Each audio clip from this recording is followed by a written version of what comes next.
special guest joining us, Manchester City fan, rock and roll star Noel Gallagher. He's been at the game tonight. Evening, Noel. All right, Noel. Evening. All right, fellas. How are you? Yeah, good. Noel, you've been at the game. Unbelievable result, and you absolutely schooled Arsenal, really. Yeah, do you know what? I have to say I was pretty disappointed in Arsenal. I mean, all I've heard on your radio station all day is how Arsenal were going to play and what they do, and they come up here, right, as contenders and did nothing. They didn't even want to play the game in the first 20 minutes. They did nothing. And my lot, I've got to say, they just stamped on them. And, you know, we've seen the governors tonight, and we've seen a load of kids who are pretenders, and that's it. And Kevin De Bruyne was just on another level, and we defended brilliantly, and it was a great, great, great night. No, you said a couple of weeks ago when we spoke to you about that they're in that zone, they're in Championship zone, and it's been coming and coming and coming. It feels as though Arsenal didn't go in there with belief. Those last 3 games dropping points, they were there for the taking, and like you said, you trampled all over them. It was men v boys. Do you know what? I couldn't believe it. As soon as the game kicked off, I was expecting Arsenal to fly out of the block. Same here. Right? I was expecting them to give Edison no time on the ball. And they stood there and they were letting him kick it round the 6-yard box. Yeah. And after we went 1 up, I was saying to the guy sat beside me, the only way we're going to lose this game now is if we get bored. We're just knocking it around. And, you know, Arsenal are coming there. They have to win that game. Now, there's a difference here between when none of us particularly like Liverpool when they come to City, right? But I tell you what, they play like champions, right? And it's life or death, right? And they give it their all, and the fans give it their all. And Arsenal come up there and they've been giving it the big one for the last few weeks, and their fans, they did nothing. They did nothing. They're an embarrassment. They're an embarrassment. And that's their chance gone. And see you later. Yeah, I think that going 1-0 down so early literally knocked the wind out of their sails. And there was like, oh no. Erling Haaland, had he had his shooting boots on tonight, it would have been 7-1, right? No question. If you're gonna if you're gonna come at the boss, right? Make sure you play. It's done now. It's done now. No. So we're lucky enough. Literally before you came on, we watched the goals again. Erling Haaland bullied Holding for the first goal, sets up De Bruyne, brilliant finish. Then he sets him up for the other one as well. Then he scores.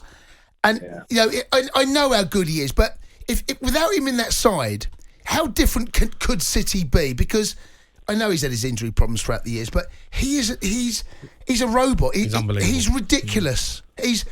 I don't know. There's superlatives that we're running out of now for what this guy can do. And he's still a baby in football terms. Yeah. Well, I've just been with him in the dressing room, right? And he's like a young kid. He's walking around in his underpants, right? He's walking around in his underpants telling me that he can't wait till I meet his uncle, right, who I've never met, right?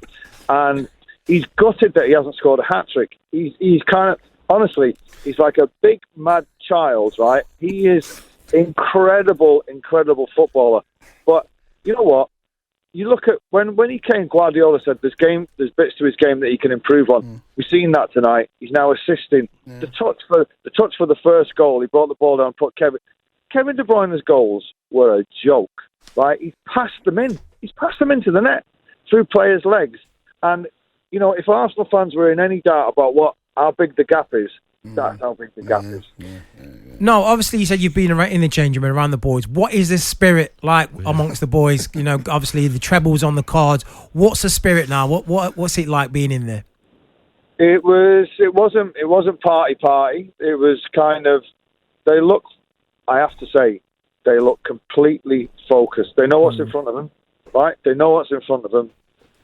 They know, you know, Pep's all about the next game and they're all like that. Honestly, that bunch of lads, they're in the mood. Yeah. They are in the mood. It's like second nature, innit? When they win, okay, we've got one job done, on to the next. Look, you know what it's like when you get on the run and you're in the zone. They're in the mood. You know, I said it to Jason a few weeks ago. They flicked the switch now. They're in trophy mode. Yeah. And it would be the biggest shock now if they don't win the league. No, just once again, though, just on Arsenal. I mean, we talked about it on the show and how bad they were. Do you think Arteta got it wrong tactically tonight, or did you think it was because Man City are so good? I know we go back to talk about when you play Liverpool, them games, them absolute thrillers.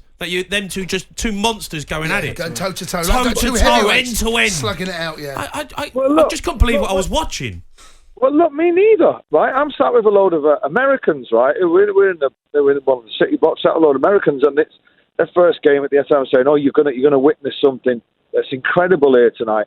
And I was almost after 20 minutes, it was a kick around for City, and I was like, "The other team haven't turned up." Look, we'll use Liverpool as the example, right?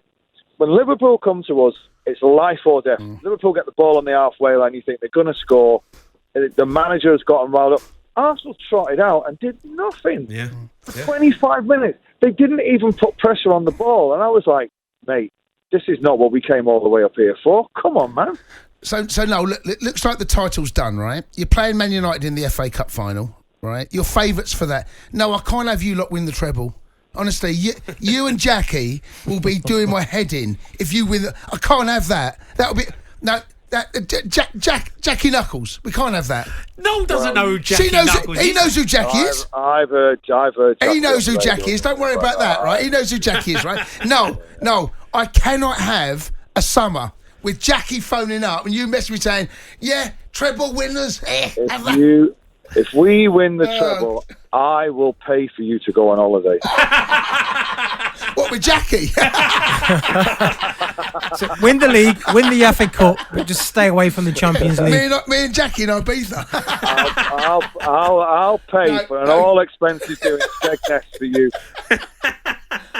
He'll take that. It'll be the best holiday he's had in years. No, it's been an absolute pleasure, mate. God. Always love having you on. Cheers, mate. Give my best to Laura when she phones up. Oh, I will. Don't you worry. We'll be getting into listening. She's listening. She's listening. She's already texted me saying, I ain't coming on after Noel Gallagher, that's for sure. See you later, guys.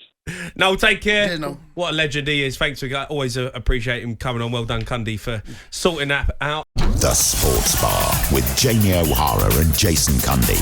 Monday to Thursday nights from 10 on AM, on DAB, via the talkSPORT app and on your smart speaker. talkSPORT.